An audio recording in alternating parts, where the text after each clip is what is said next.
नमस्कार दोस्तों, मैं अजय सिंह आपका स्वागत करता हूं एसएससी मेकर के यूट्यूब चैनल में। दोस्तों, इस वीडियो में आपको बताऊंगा टॉप 50 क्वेश्चन यानी मोस्ट इंपोर्टेंट 50 क्वेश्चन जो साइंस, जनरल अवेयर्स और करंट अफेयर्स से लिए गए हैं। जिस टाइप से दोस्तों आपके पेपर में प्रश्न पूछे जाते हैं उसी टाइप से दोस्तों इसमें भी आपको प्रश्न मिलेगा। दोस्तों, ये वीडियो का 10वां पार्ट है। 9 पार्ट में पहले अपलोड कर चुका हूँ और साइंस की दोस्तों 36 पार्ट में अपलोड कर चुका हूँ और सारे वीडियो की दोस्तों लिंक मैं नीचे डिस्क्रिप्शन बॉक्स में दे दिया हूँ। जो आपका पार्ट छूटा हुआ है दोस्तों आप उसे डायरेक्ट डिस्क्रिप्शन बॉक्स से देख सकते हैं। एक चीज और दोस्तों मैं बता दूं, दोस्तों मैं अन अकेडमी के लर्निंग ऐप पे भी पढ़ाता हूं। दोस्तों, आप अन अकेडमी का लर्निंग ऐप डाउनलोड करके आप मेरा नाम अजय सिंह सर्च करके दोस्तों आप मुझे वहां पे भी फॉलो कर सकते हैं। वहां पे दोस्तों आपको मैथ की ढेर सारी वीडियोस मिल जाएंगी जिनको मैं बेसिक से और एकदम आसान भाषा में समझाऊं। दोस्तों, अन अकेडमी का लिंक मैं नीचे डिस्क्रिप्शन बॉक्स में दे दिया हूं, आप मुझे वहां से भी डायरेक्ट सर्च कर सकते हैं। तो आइए दोस्तों देखते हैं टॉप 50 क्वेश्चन।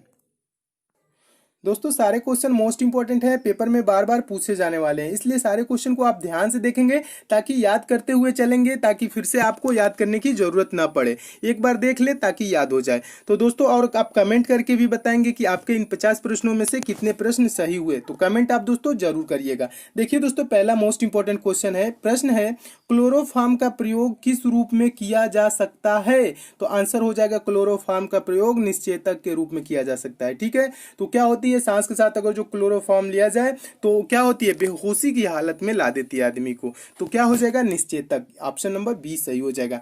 नेक्स्ट दोस्तों क्वेश्चन देखिए, अगला प्रश्न भी मोस्ट इंपॉर्टेंट है, ये भी बहुत बार पेपर में पूछा जा चुका है। मानव शरीर में क्रोमोसोम्स क्रोमोसोम्स की संख्या होती है, कितनी होती है। तो कौन सा ऑप्शन आपका सही हो जाएगा, ऑप्शन नंबर ए 46 होती है। कहीं कहीं दोस्तों इसको क्या लिखा रहता है, जोड़ी में लिखा रहता है। तो जोड़ी में अगर जो देता है तो 23 जोड़ी, 23 जोड़ी का मतलब ही क्या हो जाएगा, 46 हो जाएगा। आप इसे भी याद रखेंगे। नेक्स्ट क्वेश्चन देखिए, अगला प्रश्न भी इंपॉर्टेंट है, मोस्ट इंपॉर्टेंट है, ये भी बहुत बार पेपर में पूछा जा चुका है। प्रश्न है बीसीजी टीके किस रोग के विरोध में लगाए जाते हैं। तो आंसर हो जाएगा ऑप्शन नंबर बी राइट हो जाएगा, ट्यूबरकुलोसिस यानी क्षय रोग, जिसे क्या कहा जाता है, तपेदिक भी कहा जाता है, टीबी भी लिखा कहा जाता है। तो टीबी भी लिखा रहे या तपेदिक लिखा रहे या क्षय रोग लिखा रहे या ट्यूबरकुलोसिस लिखा रहे, तो इन चारों वर्डों में आपको कंफ्यूज नहीं होना है, आप सही ऑप्शन टिक करेंगे। ठीक है, बीसीजी के टीके किसके लिए लगाए जाते हैं, तो ट्यूबरकुलोसिस हो जाएगा, क्षय रोग, टीबी, तपेदिक सब एक ही चीज है। ठीक है, इसमें आप कंफ्यूज नहीं होंगे। अगला दोस्तों प्रश्न देख लीजिए, मोस्ट इंपोर्टेंट ये भी है, चेचक के टीके की खोज सर्वप्रथम किसने की थी। तो आंसर हो जाएगा ऑप्शन नंबर सी राइट हो जाएगा, एडवर्ड जेनर ने। ऑप्शन नंबर सी राइट हो जाएगा, ये भी याद रखेंगे। नेक्स्ट दोस्तों क्वेश्चन देखिए, मोस्ट इंपोर्टेंट है, पेस मेकर का संबंध है, पेस मेकर का संबंध किससे है, तो हृदय से है। ऑप्शन नंबर डी सही हो जाएगा। नेक्स्ट क्वेश्चन भी मोस्ट इंपोर्टेंट है, मानव रक्त का पीएच लगभग होता है, यानी कि पीएच मान कितना होता है, ये बहुत बार पेपर में पूछा जा चुका है। तो ऑप्शन नंबर बी राइट हो जाएगा, 7.4 होता है। ठीक है, पीएच मान कितना होता है, 7.4। और पूछ लिया जाता है मनुष्य के शरीर में कितना रक्त होता है, तो लगभग 5 से 6 लीटर, ये भी याद रखेंगे। ठीक है, ये भी प्रश्न इंपॉर्टेंट है। नेक्स्ट क्वेश्चन देखिए, अगला प्रश्न क्या है, अगला प्रश्न है, निम्नलिखित में से कौन सा मानव रक्त का घटक नहीं है। तो मानव रक्त का घटक कौन सा नहीं है, तो देखेंगे डीएनए दिया हुआ है, प्लाज्मा दिया है, ये तो रक्त का घटक है। आरबीसी मतलब लाल रुधिर कणिका, प्लेटलेट्स, ये सब क्या है, तीनों मानव रक्त के घटक हैं। लेकिन डीएनए आपका ये क्या है, डीएनए पता है, आनुवंशिक पदार्थ है डीएनए, तो इसलिए मानव रक्त का घटक नहीं है। तो कौन सा ऑप्शन सही हो जाएगा, ऑप्शन नंबर ए सही हो जाएगा, इसे भी याद रखेंगे। अगला प्रश्न देख लीजिए, अगला प्रश्न भी मोस्ट इंपॉर्टेंट है, किस स्तनधारी के पास उड़ने के लिए पंख होता है। तो चूहिया नहीं, इसके पास पंख नहीं होता। चमगादड़ हाँ स्तनधारी भी है और उड़ने के लिए पंख भी होता है। और व्हेल है, शेरनी है। ठीक है, तो कौन सा हो जाएगा, ऑप्शन नंबर बी सही हो जाएगा, इसे भी याद रखेंगे।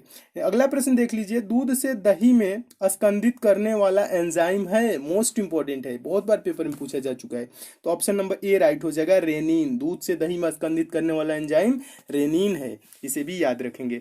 नेक्स्ट क्वेश्चन देख लीजिए, मोस्ट इंपॉर्टेंट प्रश्न ये भी है, ये भी बहुत बार पेपर में पूछा जा चुका है, हमारे शरीर में नमक की मात्रा कितनी होती है। 1%, 2%, 0.4%, 0.6%। तो आपका आंसर हो जाएगा ऑप्शन नंबर सी राइट हो जाएगा, 0.4%। हमारे शरीर में नमक की मात्रा क्या होती है, 0.4%, याद रखेंगे। नेक्स्ट दोस्तों क्वेश्चन देखिए, अगला प्रश्न क्या है, अगला प्रश्न भी मोस्ट इंपॉर्टेंट है, सूर्य से ऊर्जा उत्सर्जित होती है। तो किससे होती है? तो आंसर हो जाएगा नाभिकीय संलयन से। ऑप्शन नंबर ए सही हो जाएगा। नेक्स्ट क्वेश्चन देखिए, ये भी इंपॉर्टेंट प्रश्न है, ये भी बहुत बार पेपर में पूछा जा चुका है। बंद कमरों में स्टोव व अंगीठी का प्रयोग न करने की सलाह निम्नलिखित कारण से दी जाती है। क्योंकि जब अंगीठी जलाते हैं तो क्या होता है, उसके धुएं में कार्बन मोनोऑक्साइड गैस फैलती है। तो ऑप्शन नंबर सी हो जाएगा, कार्बन मोनोऑक्साइड गैस के कारण, जिससे बहुत ही जहरीली गैस होती है, जिससे आदमी की मृत्यु भी हो सकती है। इसलिए बंद कमरों में स्टोव व अंगीठी नहीं जलाने की सलाह दी जाती है। ठीक है, इसे भी याद रखेंगे। नेक्स्ट क्वेश्चन देखिए क्या कह रहा है, ये निम्नलिखित का मिलान करें एवं सही विकल्प का चयन कीजिए। तो सूची फर्स्ट दिया हुआ, सूची सेकंड, मिलान करना है। देखिए मिलान कैसे करना है, मिलान करना आपको बता दे रहे हैं। देखिए यहाँ पे लिखा है ठोस कार्बन डाइऑक्साइड, और इधर आपका 4 दिया हुआ है, 1 2 3 4।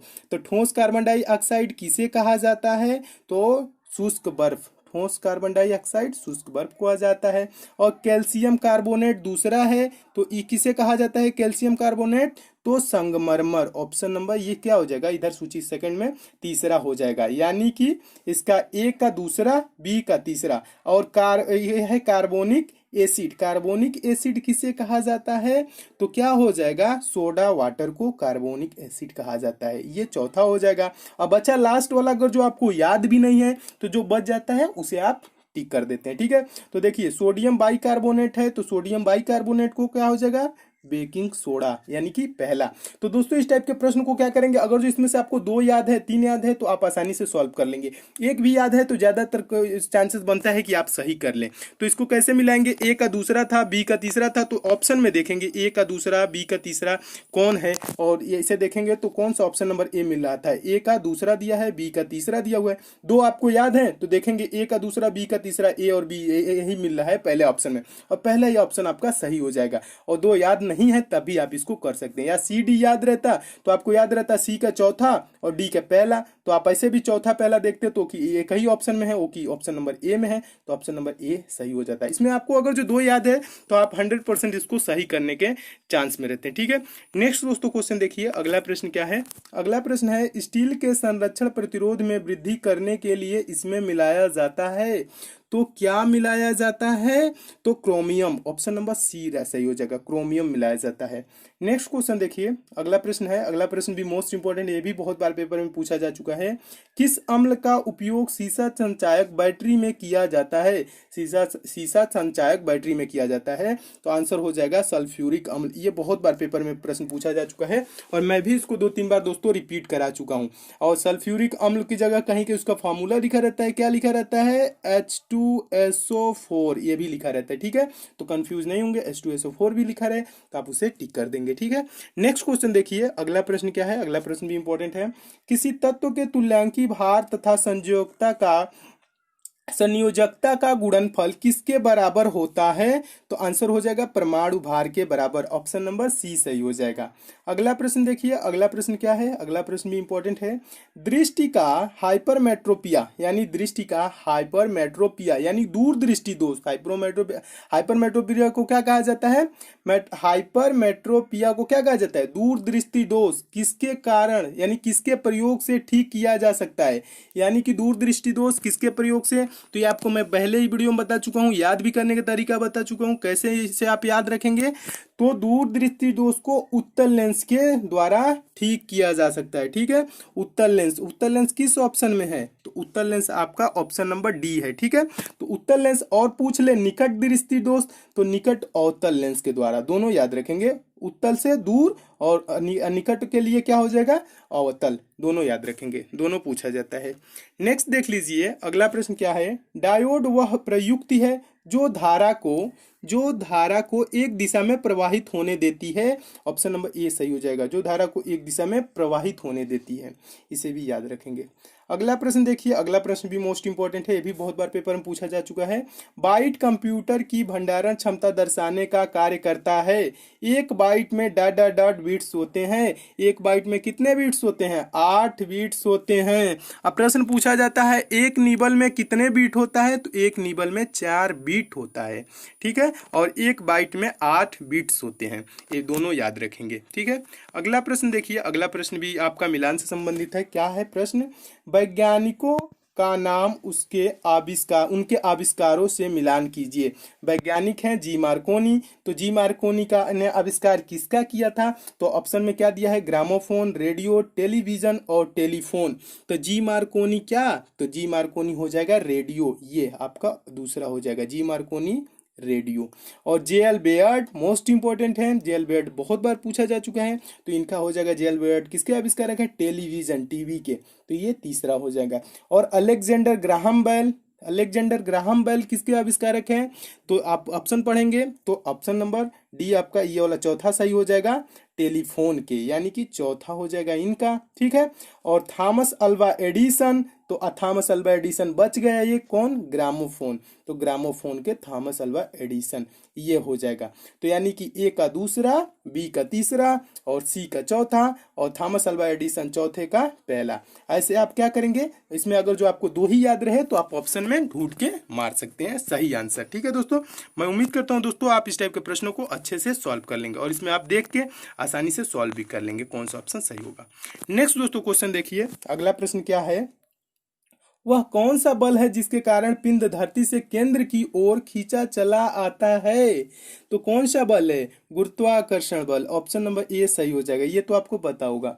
नेक्स्ट दोस्तों क्वेश्चन देखिए, अगला प्रश्न भी मोस्ट इंपॉर्टेंट है। किसी घड़ी के लोलक की लंबाई बढ़ाए जाने पर क्या होता है? अवधि बढ़ती है, वह घड़ी पीछे हो जाती है। अवधि बढ़ जाएगी और घड़ी सुस्त हो जाएगी, सुस्त हो जाएगी तो क्या होगी? पीछे हो जाएगी। तो ऑप्शन नंबर ए सही हो जाएगा, आप इसे भी याद रखेंगे, ठीक है दोस्तों। नेक्स्ट दोस्तों क्वेश्चन देखिए, अगला प्रश्न भी इंपॉर्टेंट है, मोस्ट इंपॉर्टेंट है। ल्यूमेन किसका मात्रक है? ये पूछा जाता है, ल्यूमेन किसका मात्रक है? तो आंसर हो जाएगा ज्योतिफ्लक्स का, ऑप्शन नंबर सी सही हो जाएगा, ठीक है। ज्योतिफ्लक्स ऑप्शन नंबर सी। कहीं कहीं दोस्तों दिया रहता है प्रकाशमिति शक्ति, अगर जो प्रकाशमिति ना लिखा रहता और प्रकाशमिति शक्ति पूरा लिखा रहता तो ज्योतिफ्लक्स को प्रकाशमिति शक्ति भी कहा जाता है। तो सिर्फ प्रकाशमिति नहीं कहा जाता है, प्रकाशमिति शक्ति भी कहा जाता है। तो आप याद रखेंगे ल्यूमेन किसका मात्रक है? तो ज्योतिफ्लक्स याद रखेंगे, यही ज्यादातर पूछा जाता है, ठीक है। नेक्स्ट क्वेश्चन है, महान वैज्ञानिक आर्किमिडीज संबंधित थे किस देश से? तो ग्रीस से। ग्रीस किस ऑप्शन में है? तो ऑप्शन नंबर डी में है, तो ये आपका सही हो जाएगा। नेक्स्ट क्वेश्चन देखिए, मोस्ट इंपोर्टेंट ये भी प्रश्न है। केल्विन स्केल में मानव शरीर का सामान्य तापमान कितना होता है? केल्विन स्केल में पूछ रहे हैं तो 310 केल्विन, ऑप्शन नंबर बी सही हो जाएगा। मोस्ट इंपोर्टेंट प्रश्न है दोस्तों, आप इसे जरूर याद रखेंगे क्योंकि ये पेपर में बहुत बार पूछा जा चुका है, ठीक है। अगला प्रश्न देखिए, अगला प्रश्न क्या है? अगला प्रश्न भी इंपॉर्टेंट ही प्रश्न है, ये देख लीजिए। अगला प्रश्न आपका है, उच्च कार्य निष्पादन कंप्यूटिंग सुविधा मिहिर को किस स्थान पर राष्ट्र को समर्पित किया गया? तो आंसर हो जाएगा नोएडा में, ऑप्शन नंबर बी सही हो जाएगा, इसे भी याद रखेंगे। नेक्स्ट दोस्तों देखिए, करंट अफेयर से, करंट अफेयर कुछ क्वेश्चन देख लीजिए, उसके बाद जनरल नॉलेज के आपको क्वेश्चन दिखा देंगे। देखिए करंट अफेयर का है, टेनिस ग्रैंड स्लैम प्रतियोगिता ऑस्ट्रेलियन ओपन 2018 का पुरुष एकल खिताब किसने जीता? तो आंसर हो जाएगा रोजर फेडरर। कौन है? ऑप्शन नंबर सी सही हो जाएगा, रोजर फेडरर, इसे याद रखेंगे, मोस्ट इंपॉर्टेंट प्रश्न है। नेक्स्ट क्वेश्चन देखिए, अगला प्रश्न भी इंपॉर्टेंट है। 37वें भारतीय अंतर्राष्ट्रीय व्यापार मेले का आयोजन कहाँ किया गया? तो कहाँ किया गया? नई दिल्ली में, ऑप्शन नंबर ए सही हो जाएगा। अगला प्रश्न देखिए, अगला प्रश्न क्या है? अगला प्रश्न मोस्ट इंपॉर्टेंट है, आप इसे जरूर याद रखेंगे। वर्ष 2017-18 में सकल घरेलू उत्पाद जीडीपी की वृद्धि दर कितने प्रतिशत रहने का अनुमान है? तो 6.75%, ऑप्शन नंबर बी सही हो जाएगा, आप इसे जरूर याद रखेंगे। ये पेपर नया नया जितने भी पेपर होने वाले हैं सभी पेपर में पूछे जाएंगे 2018-19 में जो भी पेपर होगा, ठीक है। तो आप इसे जरूर याद रखेंगे, 6.75%। नेक्स्ट क्वेश्चन क्या है? दिसंबर 2017 में अमेरिका के किसी शहर की पहली सिख महिला मेयर बनने का गौरव किसे प्राप्त हुआ? तो उनका नाम क्या है? प्रीत दिदबल, ऑप्शन नंबर सी सही हो जाएगा, ठीक है। नवजोत कौर को नहीं मारेंगे, कौर समझ के आप आगे वो समझ लेंगे सिख, तो ये आप गलत कर देंगे, ठीक है। प्रीत दिदबल नाम है, ये भी क्या है? सिख ही है। नेक्स्ट क्वेश्चन देख लीजिए, अगला प्रश्न क्या है? अगला प्रश्न भी इंपॉर्टेंट है। जनवरी 2018 में किस भौतिक विज्ञानी को जीडी बिड़ला सम्मान 2016 से सम्मानित किया गया? तो इनका नाम क्या है? Professor Umesh B Waghmare, option number C सही हो जाएगा, आप इन्हें भी याद रखेंगे। नेक्स्ट क्वेश्चन क्या है? अगला प्रश्न देख लीजिए, मोस्ट इंपॉर्टेंट है, ये भी बहुत बार पेपर में पूछा जा चुका है। भारतीय संसद ने बालकों के लिए निःशुल्क एवं अनिवार्य शिक्षा का अधिकार अधिनियम किस वर्ष में पारित किया? प्रश्न क्या कह रहा है, देखिए, निःशुल्क एवं अनिवार्य शिक्षा का अधिकार अधिनियम किस वर्ष में पारित किया? पारित किया पूछ रहे हैं ना, तो वर्ष आपका कौन सा हो जाएगा? वर्ष 2009 हो जाएगा। ये वर्ष 2009 में पारित किया गया। और कह ले कि लागू कब किया गया, तो 1 अप्रैल दोस्तों, 1 अप्रैल याद रखेंगे, 1 अप्रैल 2010, 1 अप्रैल 2010 से को लागू किया गया। ये भी याद रखेंगे, लागू पूछे तो 1 अप्रैल 2010, और पारित कब किया गया, तो वर्ष 2009 में। दोनों याद रखेंगे, ठीक है। नेक्स्ट क्वेश्चन देखिए, अगला प्रश्न भी इंपॉर्टेंट है, मोस्ट इंपॉर्टेंट है। भारतीय संविधान के किस अनुच्छेद के अंतर्गत प्रसूति सहायता का उल्लेख है? तो आपका अनुच्छेद 42 हो जाएगा, ऑप्शन नंबर सी सही हो जाएगा। इसे भी याद रखेंगे। अगला प्रश्न देखिए, अगला प्रश्न क्या कह रहा है? अगला प्रश्न भी मोस्ट इंपॉर्टेंट है, ये भी बहुत बार पेपर में पूछा जा चुका है। प्रश्न है, भारत में उच्च जन्म दरों का कारण है, यानी कि जन्म दर सबसे ज्यादा होने का, वृद्धि होने का कारण क्या है? तो ऑप्शन पढ़ेंगे, शिक्षा की कमी, हाँ सही है। संयुक्त परिवार प्रथा, ये भी सही है। सामाजिक अंधविश्वास, ये भी सही है। उपयुक्त सभी, तो ऑप्शन नंबर डी सही हो जाएगा। शिक्षा की कमी के कारण भी जन्म दर में वृद्धि होता है। संयुक्त परिवार, लोग सोचते हैं कि बड़ा परिवार हो, तो ये भी होता है, क्या होता है, जन्म दरों में वृद्धि का कारण। और सामाजिक अंधविश्वास भी कुछ होते हैं कि हमें बेटे ही चाहिए, बेटी नहीं चाहिए, तो उसके चक्कर में क्या होता है, 4-5 लड़कियां हो जाती हैं। तो ये चीज आपको नहीं देखना है। आपको क्या करना है, शिक्षा में जब आपकी क्या होगी, शिक्षा में कमी नहीं रहेगी, तो आदमी का अंधविश्वास भी नहीं रहेगा, और संयुक्त परिवार प्रथा ये सब नहीं रहेंगे, तो उच्च जन्म दर में वृद्धि नहीं होगी। तो ये चीज क्या हो जाएगा, ऑप्शन नंबर डी सही हो जाएगा। आप इसे याद रखेंगे, ये प्रश्न बहुत बार पूछा जा चुका है। नेक्स्ट क्वेश्चन है, अगला प्रश्न देख लीजिए। भारत में कितने राष्ट्रीयकृत बैंक है?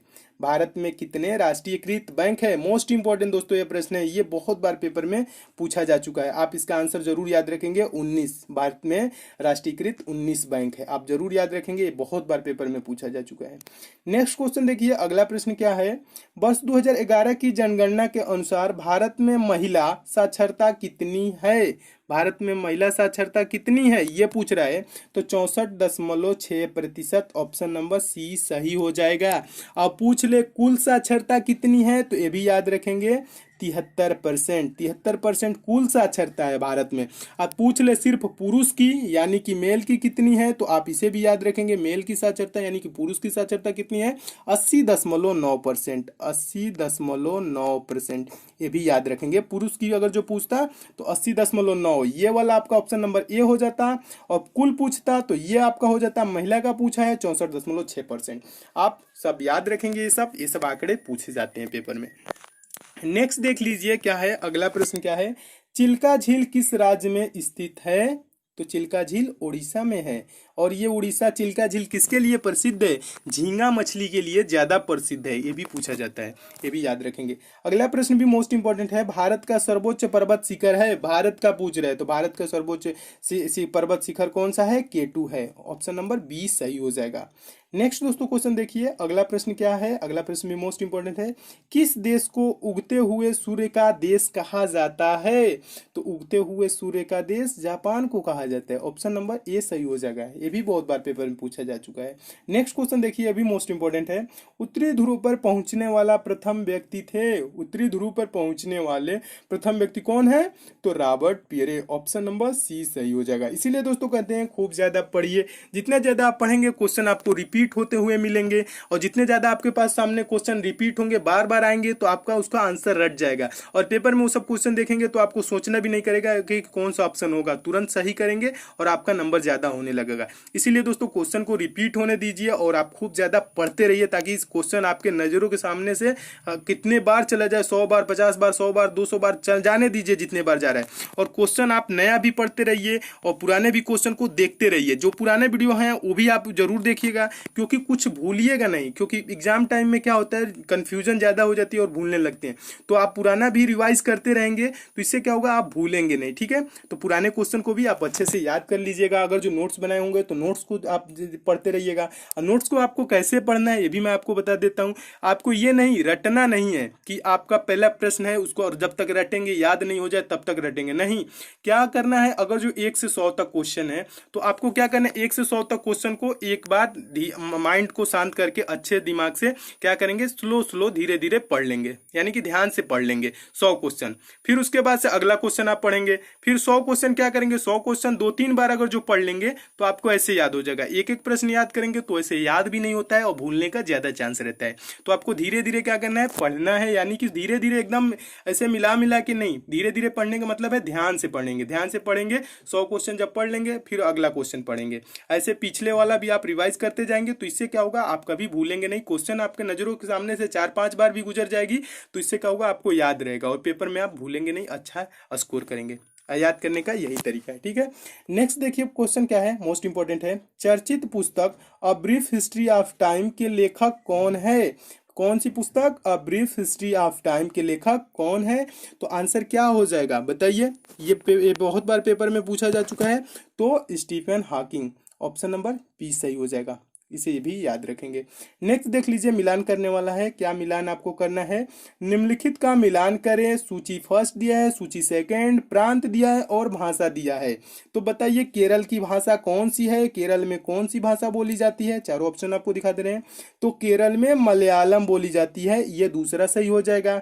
और तमिलनाडु में कौन सी बोली जाती है, ये भी पूछा जाता है। तमिलनाडु में तमिल भाषा बोली जाती है। और कर्नाटक में क्या बोला जाता है, तो कन्नड़ बोला जाता है, इसे भी याद रखेंगे। और आंध्र प्रदेश जो बच गया वही हो जाएगा, आंध्र प्रदेश में तेलुगु तीसरा हो जाएगा, इसे भी याद रखेंगे। ये सब भी पेपर में पूछे जाते हैं। नेक्स्ट दोस्तों क्वेश्चन देखिए, अगला प्रश्न क्या है, अगला प्रश्न है तालचेर उड़ीसा निम्न में किसके लिए प्रसिद्ध है? निम्न में से किसके लिए प्रसिद्ध है? इस्पात के लिए, उर्वरक के लिए, कोयला के लिए, इनमें से कोई नहीं। तो ऑप्शन नंबर आपका सी सही हो जाएगा, कोयला के लिए तालचेर उड़ीसा जो है उड़ीसा में है, ये प्रसिद्ध है। नेक्स्ट क्वेश्चन देखिए, मोस्ट इंपॉर्टेंट है। देश बंधु के नाम से कौन विख्यात थे? तो कौन है? Chittaranjan Das, option number C सही हो जाएगा। और दोस्तों देश बंधु का मतलब क्या होता है पता है? राष्ट्र का मित्र, जो राष्ट्र का मित्र है उसे ही देश बंधु कहा जाता है, देश का जो मित्र होता है। नेक्स्ट क्वेश्चन देखिए, अगला प्रश्न क्या है, अगला प्रश्न भी मोस्ट इंपॉर्टेंट है। बौद्ध धर्म के संस्थापक गौतम बुद्ध का जन्म कहाँ हुआ? बोध गया, सारनाथ, कुशीनगर, लुम्बिनी। तो आंसर आपका कौन सा सही हो जाएगा? लुम्बिनी, ऑप्शन नंबर डी सही हो जाएगा। और लुम्बिनी कहाँ है वर्तमान में? तो नेपाल में है, ये भी याद रखेंगे। नेक्स्ट दोस्तों क्वेश्चन देखिए, अगला प्रश्न भी मोस्ट इंपॉर्टेंट है। निम्नलिखित में से कौन विजयनगर साम्राज्य की स्थापना की थी? तो विजयनगर साम्राज्य की स्थापना हरिहर व बुक्का ने की थी, हरिहर एवं बुक्का, याद करें रखेंगे नाम, ये प्रश्न भी बहुत बार पूछा जा चुका है। नेक्स्ट क्वेश्चन देखिए, ये भी मोस्ट इंपोर्टेंट प्रश्न है। अल हिलाल समाचार पत्र का प्रकाशन किसने किया था? तो आंसर हो जाएगा अबुल कलाम आजाद ने, ऑप्शन नंबर डी सही हो जाएगा। और किस सन में किया था? तो 1912 में किया था, ये भी याद रखेंगे। नेक्स्ट दोस्तों क्वेश्चन देखिए, अगला प्रश्न भी मोस्ट इंपोर्टेंट है। हाल ही में किस देश में 200 किलोमीटर यानी कि लंबे ध्वज का अनावरण किया गया? देखिए कितना लंबा है, 200 किलोमीटर लंबे ध्वज का अनावरण किया गया। तो कौन सा देश है? Bolivia, option number D right हो जाएगा, बोलीविया, याद रखेंगे। नेक्स्ट दोस्तों क्वेश्चन देखिए, अगला प्रश्न भी मोस्ट इंपोर्टेंट है। भारत में सबसे लंबा यात्री रेल मार्ग जोड़ता है, कौन जोड़ता है? तो आंसर हो जाएगा ऑप्शन नंबर सी, डिब्रूगढ़ और कन्याकुमारी को, डिब्रूगढ़ और कन्याकुमारी को। और एक और चीज इससे याद रखेंगे, इस पे कौन ट्रेन चलती है? विवेक एक्सप्रेस, भारत की सर्वाधिक दूरी तय करने वाली ट्रेन है, वही यहाँ से यहाँ तक की दूरी तय करती है, डिब्रूगढ़ से और कन्याकुमारी के बीच, ठीक है। कौन एक्सप्रेस है? विवेक एक्सप्रेस, भारत की सर्वाधिक दूरी तय करने वाली ट्रेन है, ये भी पूछा जा सकता है, तो आप याद रखेंगे। नेक्स्ट क्वेश्चन देखिए, इंपॉर्टेंट प्रश्न है। भारत में वर्तमान में भारत के रेल मंत्री कौन है? तो रेल मंत्री कौन है? पीयूष गोयल है। दोस्तों का पिछले पार्ट आप देखे होंगे, 9वां पार्ट, उसमें एक प्रश्न गलत हो गया था, सिली मिस्टेक थोड़ी सी हो गई है, ह्यूमन एरर दोस्तों हो जाता है कभी कभी, इतना रीड करते करते कभी कभी फिसल जाता है जबान और गलत हो जाती है, तो आप बुरा ना मानिएगा। उसमें 49 नंबर दोस्तों क्वेश्चन था, उत्तर पश्चिम रेलवे का मुख्यालय कहाँ है? तो उसका दोस्तों उसमें मैं जबलपुर बता दिया था, जबलपुर नहीं है, जयपुर है। उसका सही आंसर याद रखेंगे दोस्तों, क्या प्रश्न था? उत्तर पश्चिम रेलवे का मुख्यालय कहाँ है? है। तो आंसर दोस्तों याद रखेंगे जयपुर। उसमें दोस्तों मैं नीचे कमेंट भी करके पिन कर दिया हूं, ताकि जो नए स्टूडेंट हैं उनके लिए भी गलत नहीं होगा। अगर जो आप लोग पढ़ लिए हैं उसे, तो आप लोग जरूर याद रखेंगे उत्तर पश्चिम रेलवे का मुख्यालय जयपुर में है। तो आप बुरा नहीं मानिएगा, कभी कभी दोस्तों 50 प्रश्नों में 1-2 प्रश्न गलत हो जाते हैं। गलत होते हैं तो आप कमेंट कर दीजिएगा, मैं नीचे उसके आपको जरूर उसका रिप्लाई दूंगा और नेक्स्ट पार्ट में भी बता दूंगा, ताकि आपकी क्वेश्चन एक भी गलत ना हो। मेरा मानना रहता है आपको मैं 100% सही आंसर बताऊं। ठीक है दोस्तों, कभी कभी 1-2 प्रश्न गलत हो जाते हैं और आप उसको मैं नेक्स्ट पार्ट में सही भी कर दूंगा। ठीक है दोस्तों, तो इसमें दोस्तों और भी क्वेश्चन है, उसको मैं नेक्स्ट पार्ट में करा दूंगा। और ये सब दोस्तों आपको क्वेश्चन अच्छे लगे हैं तो वीडियो को लाइक जरूर कीजिएगा। लाइक वाला दोस्तों सिंबल इस टाइप से आपके मोबाइल में बना होगा, तो आप यहाँ पे क्लिक करके दोस्तों आप लाइक कर सकते हैं। और शेयर वाला बटन दोस्तों इस टाइप से होगा, शेयर लिखा होगा, आप यहाँ पे दोस्तों क्लिक करके इस वीडियो को फेसबुक, व्हाट्सएप, ट्विटर, इंस्टाग्राम, आप जहाँ पे भी दोस्तों चाहे शेयर भी आप जरूर कीजिएगा। दोस्तों आपके लिए जो इतना मेहनत करते हैं तो शेयर तो आप जरूर ही करेंगे दोस्तों। और सब्सक्राइब दोस्तों, इस चैनल पे आप नए हैं तो सब्सक्राइब भी कर लीजिएगा। रेड कलर का इस तरह से सब्सक्राइब लिखा होगा दोस्तों, यहाँ पे क्लिक करके आप चैनल को सब्सक्राइब कर लेंगे। बगल में दोस्तों बेल आइकन बनेगा, बेल आइकन पे क्लिक कर देंगे तो बेल आइकन इस टाइप से दिखने लगेगा। और इससे क्या होगा दोस्तों, आप जब चैनल को सब्सक्राइब कर लेंगे, मैं जितने भी इंपॉर्टेंट वीडियो डालूंगा उसकी आप तक नोटिफिकेशन पहुंचेगी, यानी कि आप तक मैसेज आएगा मैंने जो ये वीडियो इंपॉर्टेंट डाला है, और आप उसे देखेंगे तो आपकी तैयारी खूब अच्छी होगी। इसीलिए दोस्तों कहते हैं सब्सक्राइब जरूर कीजिएगा। मिलते हैं दोस्तों अगले वीडियो में और भी इंपॉर्टेंट क्वेश्चन के साथ, तब तक के लिए धन्यवाद दोस्तों।